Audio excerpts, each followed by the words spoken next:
Vayamos abriendo nuestras Biblias en el libro de Primera de Reyes, capítulo 17, y desde el versículo 1 al 24, allí está la mayoría de la porción de lo que voy a hablar en este día.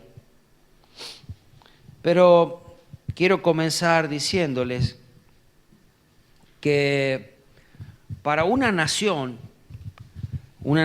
sea la nuestra o sea la que sea, es muy importante la decisión que tomen sus líderes. Nosotros hemos pasado este fin de semana por unas elecciones donde Dios nos da la posibilidad de poder elegir autoridades, pero sabemos que Dios pone reyes y Dios saca reyes. Así que cada uno que está en eminencia ha sido puesto por Dios y nosotros como iglesia somos responsables de orar por nuestras autoridades. Nos guste o no nos guste, somos responsables de orar por nuestras autoridades. Y sabe, Israel cuando estaba allí en Egipto, Dios los había sacado y desde ese momento había puesto un líder. En ese momento el líder era Moisés. Después de Moisés vino Josué, después de Josué vinieron los jueces, y después estando los jueces, siendo Samuel uno de los jueces, de los últimos jueces, el pueblo dijo, queremos un rey como las demás naciones. Y desde ese momento comenzó a haber reyes en Israel. Ahora, Israel fue guiada por reyes, donde los hubo buenos y los hubo malos. Aquellos que la Biblia los registra como buenos fueron los que hicieron la voluntad de Dios, obedecieron a su palabra, exaltaron a Dios, leían su palabra y todo eso. Ahora, los hubo malos y estos malos fueron aquellos que se alejaron de Dios, adoraban otros dioses y a causa de esto Dios los castigaba. Venía mal sobre el pueblo, venía pobreza, eran invadidos por otras naciones, de esta manera perdían sus tierras, a causa de perder las guerras perdían sus soldados, sus hombres, mayores, jóvenes, niños, y otras cosas venían a la nación a causa de la maldición de dejar a Dios. Que esto comenzaba desde la cabeza, desde el rey que había en ese lugar. En el año 874, entre el 874 y en el 853 antes de Cristo, había llegado allí al poder un rey y se llevaba la medalla de honor de ser el más perverso y el más malo. La Biblia habla de que algunos fueron malos, fueron buenos, y como le digo, la Biblia afirma de que este era el más perverso y más malo. Este rey se llamaba Acab y su esposa se llamaba Jezabel. Jezabel había introducido el culto a Baal en Israel. Obvio, todo por aprobación de su esposo, que era el rey. Había abierto las puertas de su nación para que Dios sea sacado y sea Baal puesto como rey. ¿Saben que el culto a Baal incluía el sacrificio de niños? Decían que ellos debían sacrificar niños para apaciguar la ira y satisfacer las necesidades de este Dios. Era casi un horno y donde los tiraban a los niños ahí. Cada primogénito debía ser sacrificado de esta manera. Pero como también desde los primeros tiempos los hombres saben cómo esquivar las cosas, podían comprar niños. Entonces, al comprar niños siendo de otras naciones o esclavos, ofrecían estos niños comprados a Baal, pero necesitaba ser sacrificados niños para poder saciar la ira de este dios Baal. Jezabel era una mujer que mataba a los profetas de Dios casi por deporte. Mire, es muy importante cuando vamos a elegir alguien que esté sobre nosotros, cómo nosotros nos hacemos casi cómplices de las acciones de ese gobernante, de ese rey. Me acuerdo cuando ¿se acuerda cuando estaban por dar la ley del aborto, etcétera, etcétera? Que hacíamos marcha y que salíamos a las marchas.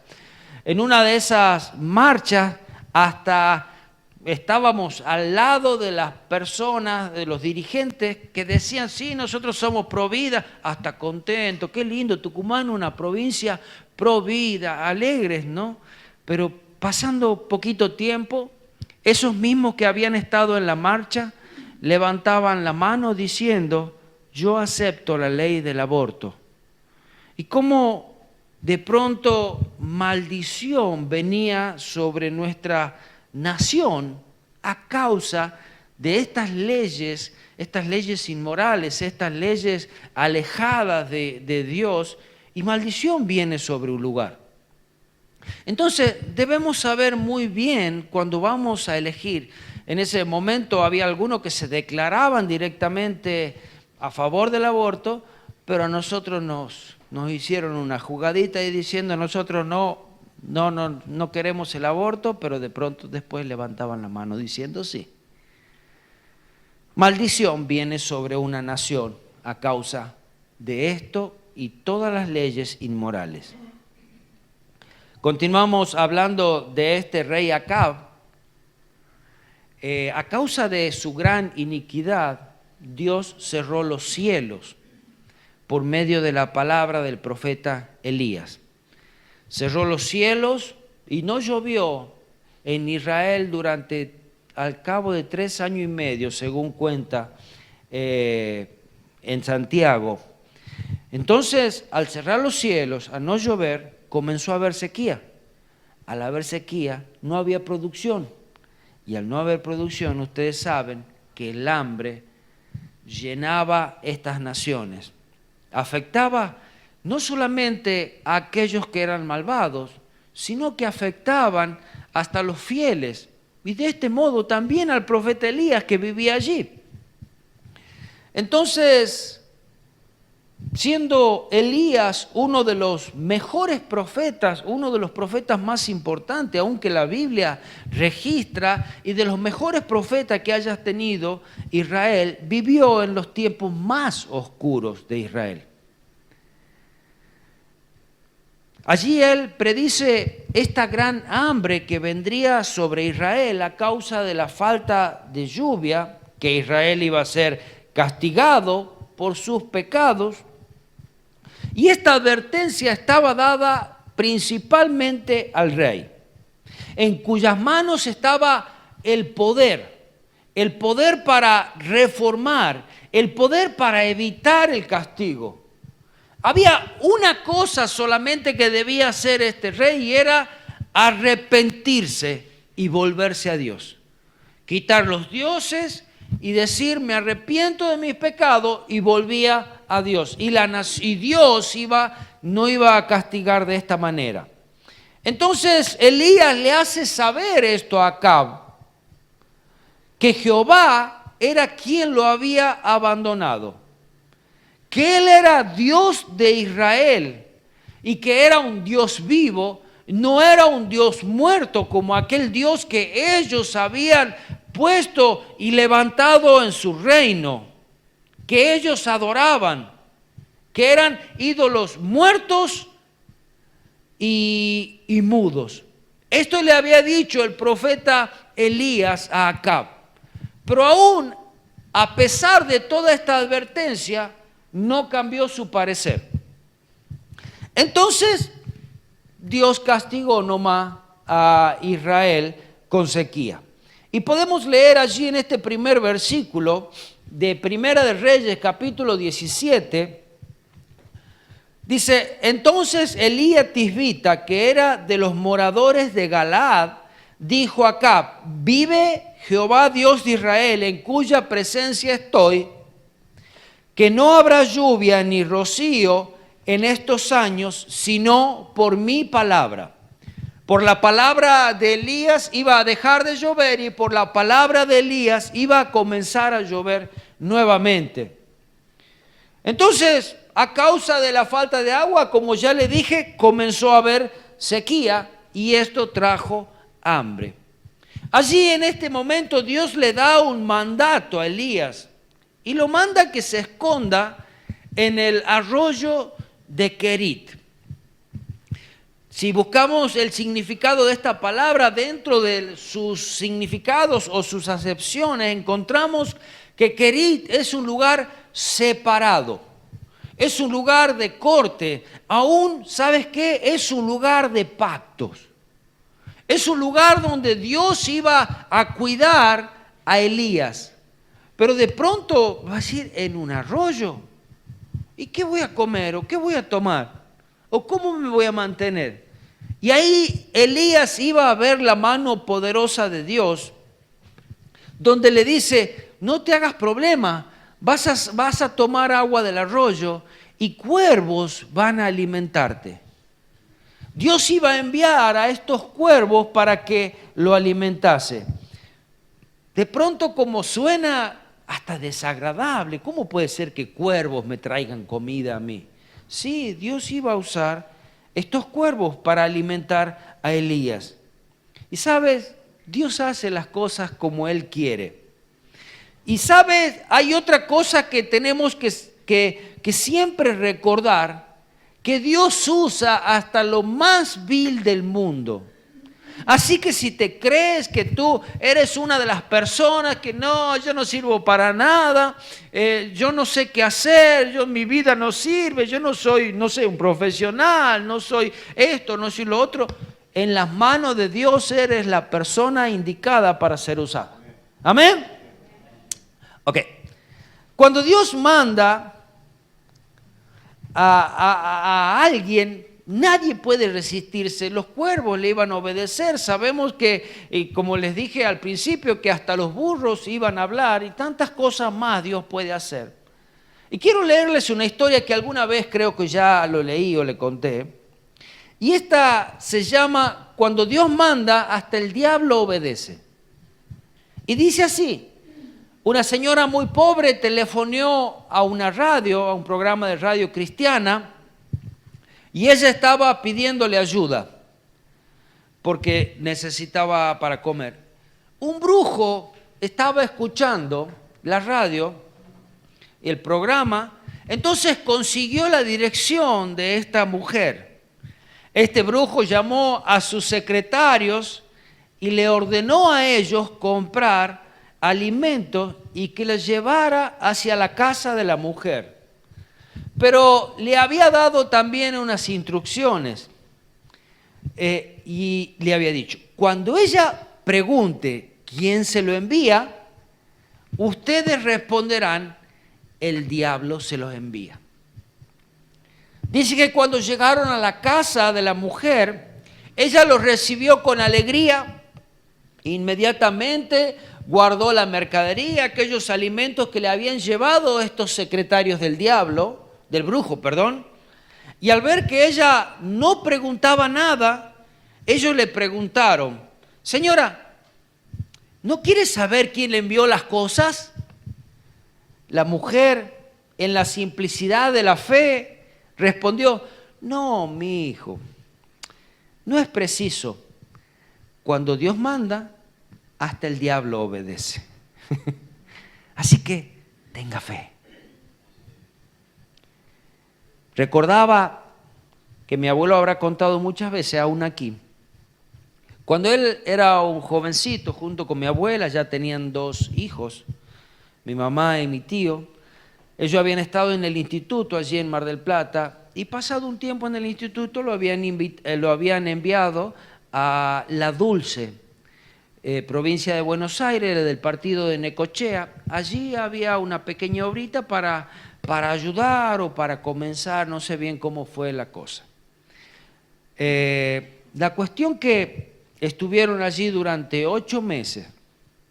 Y los 8 meses que ellos estuvieron allí, fue una bruja que les llevaba leche todos los días y les llevaba una vez a la semana carne que duraba por toda la semana. Y allí ellos habían comprobado la provisión de Dios sin importar quién era que les llevaba. Cómo Dios cuida a los suyos. Entonces, podemos ver cómo Dios iba a cuidar en este momento de Elías. Y le dice en el versículo 4, beberás del arroyo y yo he mandado a los cuernos que te den allí de comer. Los cuervos le traían pan y carne por la mañana y por la tarde. Cuando se acabó el agua del arroyo, porque a causa de la sequía se acabó el agua de ese arroyo, entonces allí Dios le da una nueva orden. No iba a dejar desamparado a Elías. Pero ahora acá la bendición iba a ser aún doble. Y vaya conmigo al versículo 9.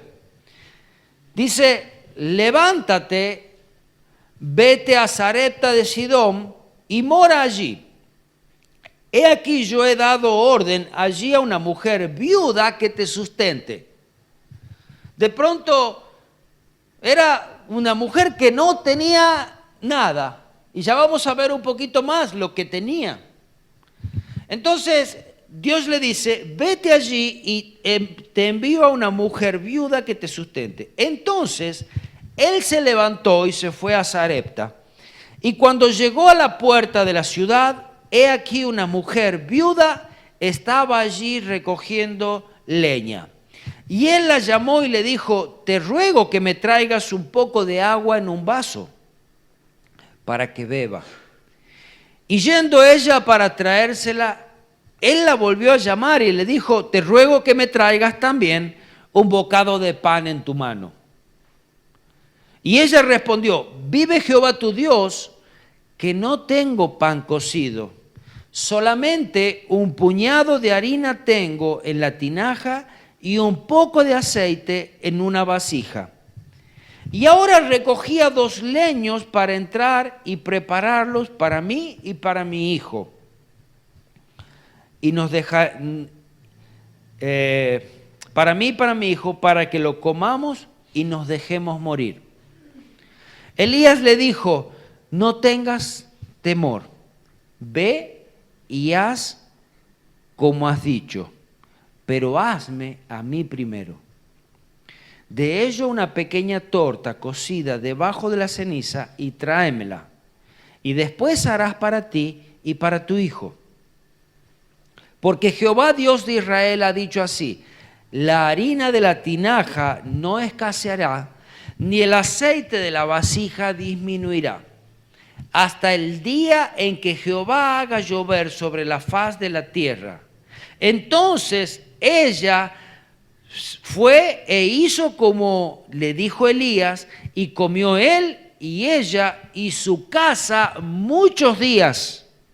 Y la harina de la tinaja no escaseó, ni el aceite de la vasija menguó, conforme a la palabra que Jehová había dicho por Elías. Entonces, ¿cómo era lo que estaba pasando aquí? Dios había enviado a Elías a esta ciudad, a Sarepta. Allí iba a encontrar una viuda. Cuando llega, encuentra a esta viuda recogiendo 2 leños para hacer un poco de pan para ella y para su hijo. Sabemos que 2 leños de pronto no se puede hacer mucho. No sé el tamaño que serían, pero no iba a cocinar mucho. Con 2 leños no va a poder hacer una gran fogata, sino que más bien era algo pequeño. Dado que ella iba a cocinar una torta o un pan para los 2 solamente. Entonces, después de comer, dice que iban a dejarse morir porque ya no tenían más. Era lo último de harina que usaban. Entonces el profeta, cuando la ve a ella, le pide un poco de agua. Cuando la mujer estaba yendo a traerle un vaso con agua, el profeta la vuelve a llamar y le dice, te ruego me traigas también un bocado de pan en tu mano. Y allí me imagino a esta viuda quizás transpirar en frío y decir, ahora sí viene la muerte, porque ahora sí tengo que todavía darle lo último que tengo a él. ¿Se imaginan la prueba de fe para esta mujer? Y no solamente esa prueba de fe, sino la obediencia. Pensando que iba a morir, y más rápido aún de lo pensado, porque quizás, no sé, ayunando cuánto pueden durar, 2, 3, 4 días, quizás los ancianos mueren antes, el niño, el jovencito iba a durar un poquito más, no sé. Y ella allí abre su corazón y le cuenta a Elías que solo tenía un puñado de harina y un poquito de aceite en la vasija. Pero saben, a pesar de todo eso, no negó darle primero al profeta. Entonces dice, y todavía allí, cuando ella no negó, cuando ella le contó esto, ahí el profeta le da una palabra de Dios a esta mujer. Versículo 13, y le dice, y si quieres tómala para ti, dice, no tengas temor, ve y haz como has dicho, pero hazme primero de ello una pequeña de torta cocida debajo de la ceniza y tráemela, y después harás para ti y para tu hijo. ¿Sabes? Y ahí podemos ver cómo la provisión de Dios es maravillosa. Dios va a conseguir los recursos de la forma que menos piensa. Y como en este caso, de pronto en una vasija y en una tinaja nunca escaseó y nunca menguó lo que era necesario. Dios tenía allí para Elías la persona designada que iba a cuidar de él. Una viuda pobre iba a cuidar del profeta. Y cómo es la misericordia de Dios que a esta viuda pobre también le iba a cuidar el profeta. ¿Entiende? Cómo Dios, la misericordia de Dios iba a hacer que estas dos, gente que ni se conocían, iban a encontrarse en un momento, y a causa de sus dos personalidades, Dios iba a hacer que puedan vivir por mucho tiempo, tanto juntos como que no le falte nada. ¿Con cuánto? Con un poquito de harina. Y nada más. Así es Dios. Las formas que Dios tiene son increíbles. Dice el versículo 14, pero Jehová, Dios de Israel, ha dicho así. Agarra esta promesa para ti. La harina de la tinaja no escaseará, ni el aceite de la vasija disminuirá, hasta el día en que Jehová haga llover sobre la faz de la tierra. ¿Cuánto? En ese momento ellos no sabían cuánto tiempo era. Pero después nosotros podemos conocer que fueron 3 años y medio. Imagínate vivir 3 años y medio con un poquito de harina, medio kilo. No sé cuánto habrá sido. En el peor de los tiempos, en las crisis más duras, allí estaba comenzando esta sequía, ya escaseaba todo. Pero sabe, aquí podemos aprender una ley divina que el Señor estaba dándole tanto al profeta como a la viuda. Y es, hazme primero a mí.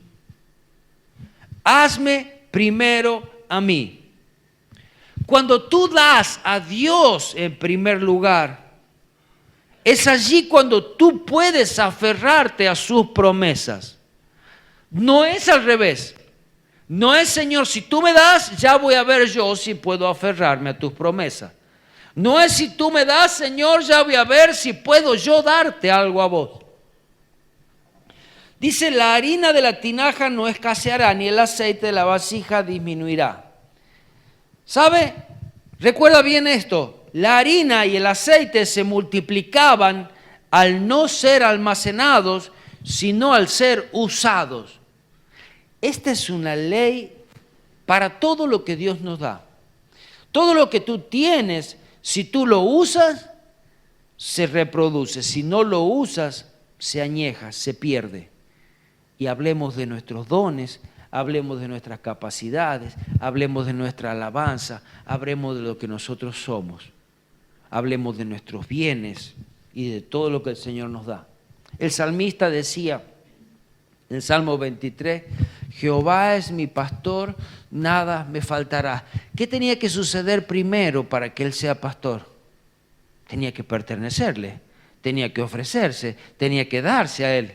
Entonces, desde allí nada me faltará. Ahora, ese pastor no iba a poder suplir las necesidades de una cabra, chiva, que estaba en otro rebaño. No, porque no está en su rebaño. Jesús enseñaba después, allí en el Sermón del Monte, en Mateo capítulo 6, versículo 33, mas buscad primeramente el reino de Dios y su justicia, y todas estas cosas os serán añadidas. Cuando tú busques algo, cuando tú quieras algo, busca primero a Dios, porque Dios te va a añadir todo lo que te hace falta. Es una ley divina. Es Dios primero y después lo demás. Es Dios primero, es más, lo demás viene por añadidura. Jesús, cuando se acercó a la mujer samaritana en el pozo, ¿recuerdan? ¿Qué es una de las primeras cosas que Él le dijo? Dame de beber. Dame de beber. ¿Sabes? Nosotros pensamos que Él es un Dios malo, pero Él siempre va a exigir sacrificio, siempre va a exigir alabanza, siempre va a exigir lo mejor, siempre va a exigir lo primero. Y después le contesta Jesús a esta mujer samaritana en el versículo 10, San Juan 4:10, respondiendo Jesús le dijo, si tú me das, tú no sabes lo que yo tengo para darte, Jesús le decía. Y ahí le explica, respondió Jesús, le dijo, si conocieras el don de Dios, si tan solamente supieras la fuente inagotable de vida que es Jesús, si tan solamente conocieras quién es el que está delante tuyo y que te dice, dame de beber, quién es el que te dice, dame de beber, tú le pedirías y Él te daría agua viva, esa agua que nunca se acaba, esa agua que nunca vuelves a tener sed, esa agua que sacia todo tu ser. Pero dame de beber. Él le había pedido primero.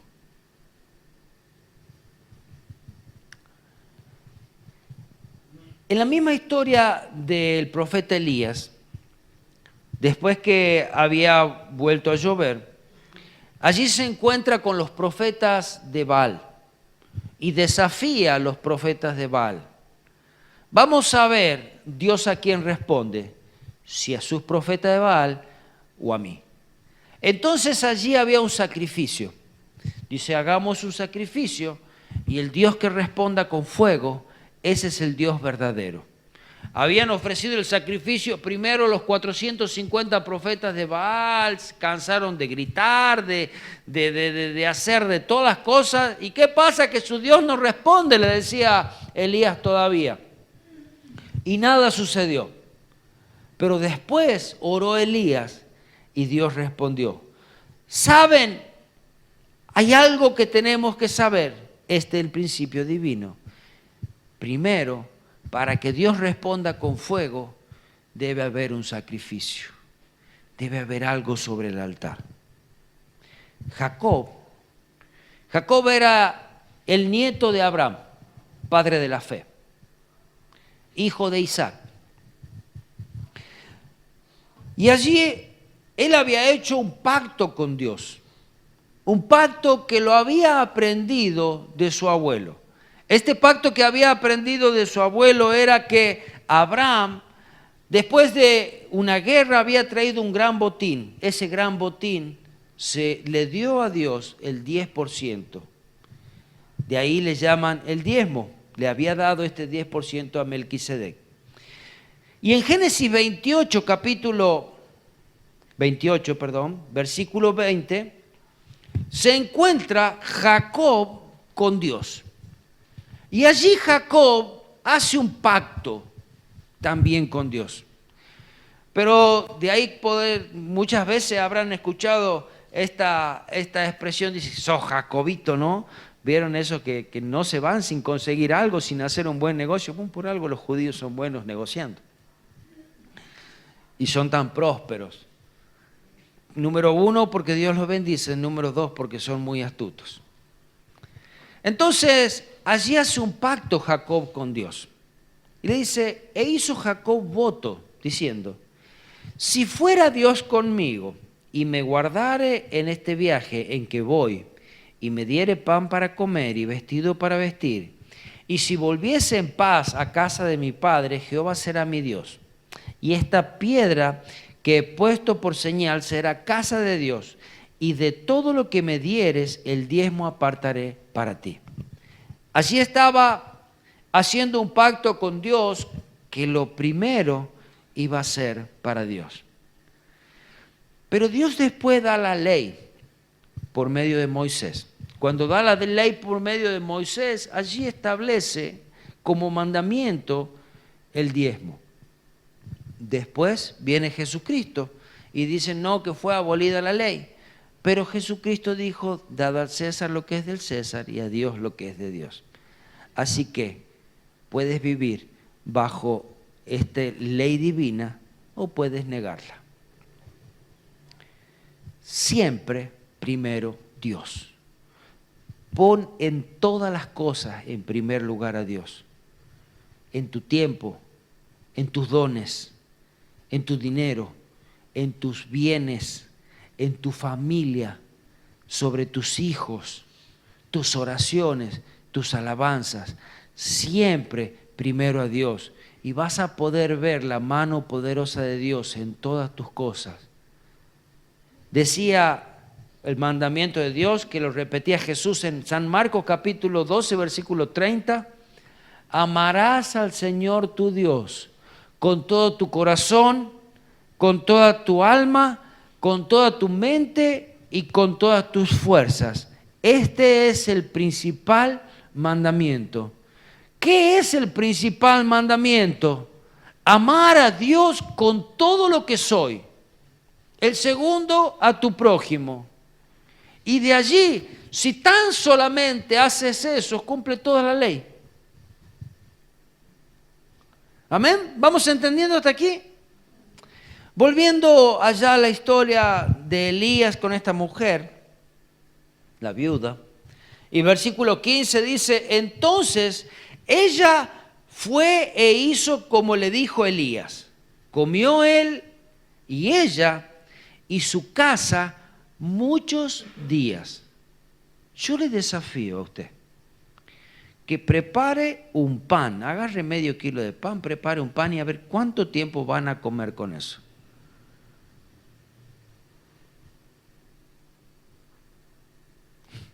Van a comer tan solamente un almuerzo o una cena.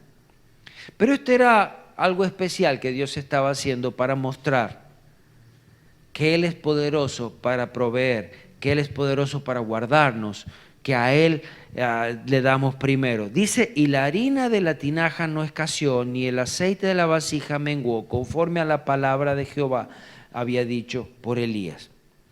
No fue una sola vez, sino que tanto el profeta como la viuda comieron por muchos días y fueron alimentados. Todo este tiempo nunca le faltó. ¿Sabes?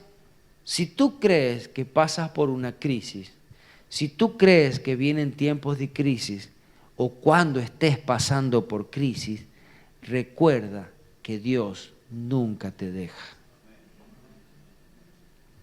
El Salmos 37, versículo 25, el salmista decía, joven fui y he envejecido, y no he visto justo desamparado, ni su descendencia que mendigue pan. La Biblia no dice, no he visto impío desamparado, ni su descendencia que mendigue pan. Dice, justo. ¿Quién es un justo?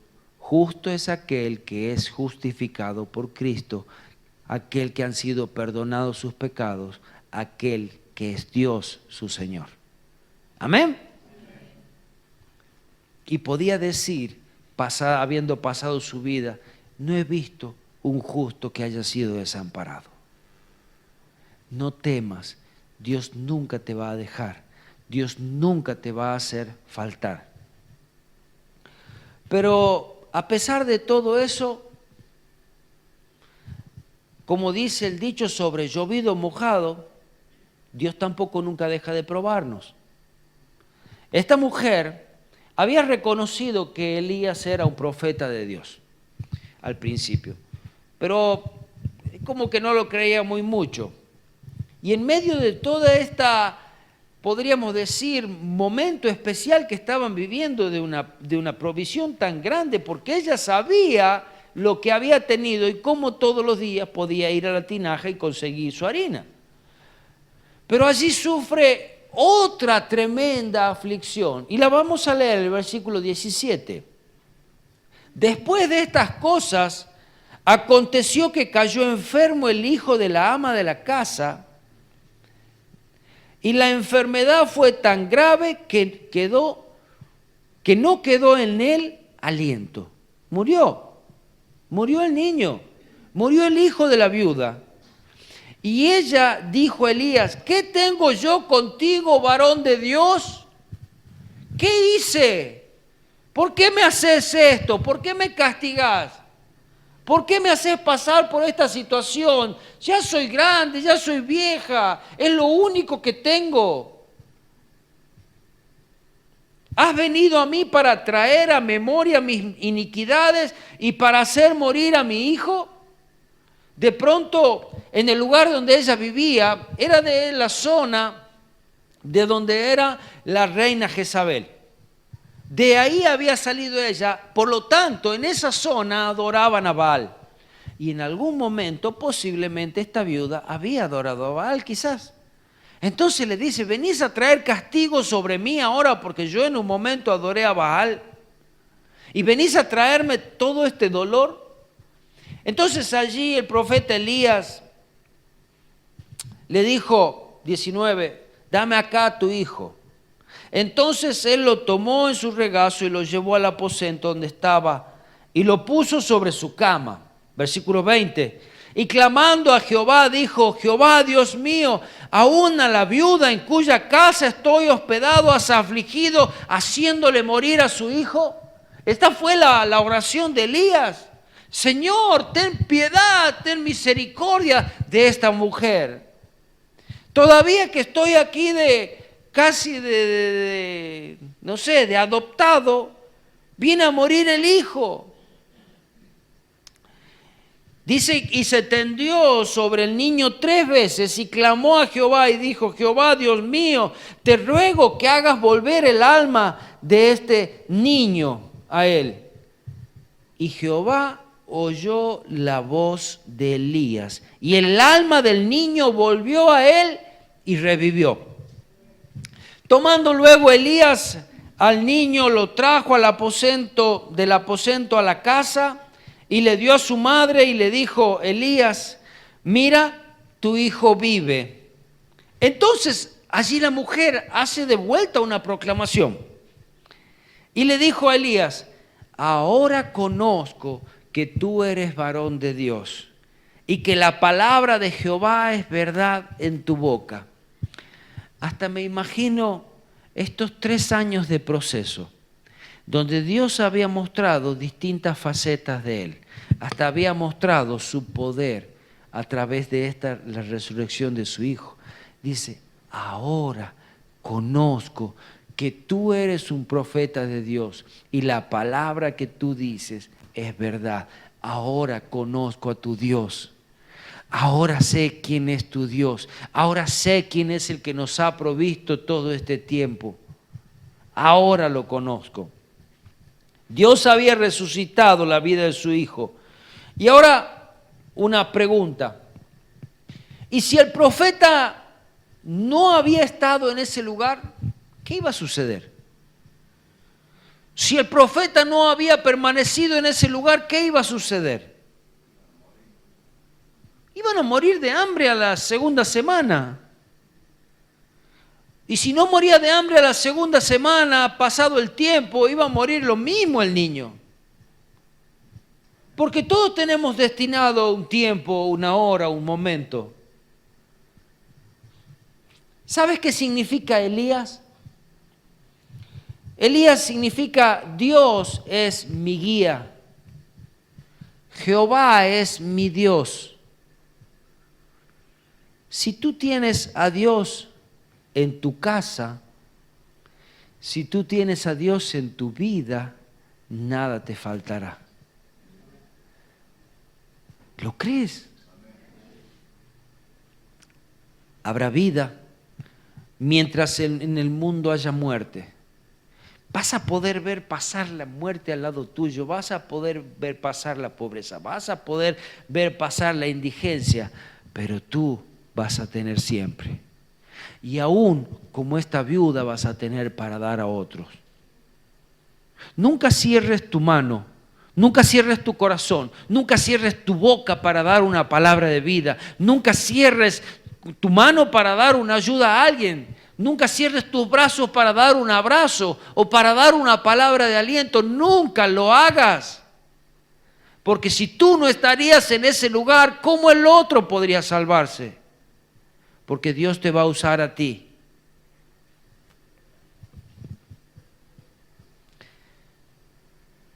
La harina de la vasija no escaseará, ni el aceite de la tinaja disminuirá. Amén. ¿Lo crees? ¿Lo tomas para tu vida? Amén. Lo repetimos, la harina de la vasija no escaseará, ni el aceite de la tinaja disminuirá. Señor, nos aferramos a esta promesa. Nos aferramos, Señor, a tu provisión. Nos aferramos, Señor, a cualquier cosa que pueda venir. Sabemos que bajo tus alas, sabemos que son en tus manos, sabiendo que abrazados por ti, nada nos faltará. Señor, te proclamamos nuestro Dios. Señor, te hacemos el primero en nuestra vida. Señor, te damos el primer lugar, te damos lo primero y te damos lo mejor a ti, sabiendo que nada nos faltará. Pero Señor, queremos amarte con todo el corazón, con toda la mente, con toda nuestra alma y con todas nuestras fuerzas. Señor, queremos que tú seas nuestro Dios. No queremos otro Dios, no queremos Baales, no queremos dioses muertos que no hablan, que son mudos, que no escuchan. Señor, queremos el Dios vivo en nuestras vidas, y a ti te proclamamos nuestro Dios. No importa quién sea nuestro líder, no importa quién sea el gobernador, el presidente, no importa, Señor, lo bendecimos, pero sabemos que la provisión viene de ti. No esperamos de hombre, esperamos de ti. No esperamos, Señor Jesús, de alguien que ha sido puesto por ti, sino esperamos de tu mano, Señor, y que tú seas glorificado en el precioso nombre de Jesús. Amén, amén y amén.